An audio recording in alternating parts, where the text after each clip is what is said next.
नमस्कार सबैलाई म नन्दराज रेग्मी झुङ्गे दाई मारियो यो पछाडि देख्नु हुँदैछ यो केको बुढो होला भनेर अहिले म पाङराङ मामा कहाँ छु 30 वर्षपछि आएको छु। अब यता गोविन्द भाइ अब यो ठुलियासँग 70 वर्ष ठुलिया 70 वर्षको हुनुभयो। आसन देख्नु 77 ठुलिया 77 वर्षको हुनुभयो। आसन मलाई देख्नु भएको थिएन हिजो देखेर यो झुसिलको रास्ता दाडिया मै खानुभयो। के हेर्नुहुन्छ हजुर यस्तो छ माया भनेको यस्तो छ छोरछोरी भनेको यस्तै हो सबैजनाले। ल हेर्नुस् आज मामाको 13औं पुण्यतिथि छ।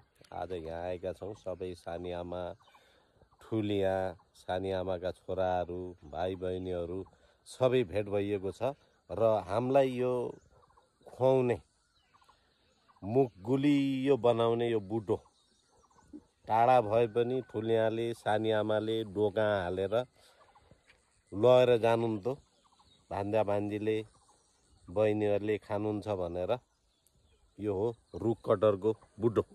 4-5 पुस्ता अब 5 पुस्तादेखि यो चलेकै छ। यो अहिले फलेको छ कोबी दत्त घनश्याम जेगे दत्त को हजुरबाको पालादेखिको यो बुढो। अहिले यो पाङराङमा एउटै होला है बुढो। यति हो बुढो यति हो। ल हेर्नुहोस् बेला बेलामा अब सानी आमाहरूले लानुहुन्थ्यो सानो सानो छँदाखेरि हामीले खाइन्थ्यो। यो बुढो हो यी अझसम्म सबैलाई मुख मिठाई राखेको छ बुढाले। यति ठुलो बुढो छ र अब ठुलिया हुनुहुन्छ उहाँ हो 77 वर्षकी ठुलियामा उहाँ गोविन्द भाइ। कति वर्ष आउनुभयो अरे ठुलिया यहाँ? म 23 वर्ष 23 वर्षमा पाङराङ आउनुभयो र आज बल्ल कटरको बुढो हेर्न आउनु भएको छ। मैले जाम्न यो यति मुख मिठो गराउने कटरको बुढोको पनि खिचेर हालौँ न भनेर त्यहाँबाट ल जाउँ त नि भनेर अहिले यहाँ छौँ। उता सानी आमाको छोरो गोविन्द भाइ कुर्गाबाट र आज यता पाङराङै छौँ।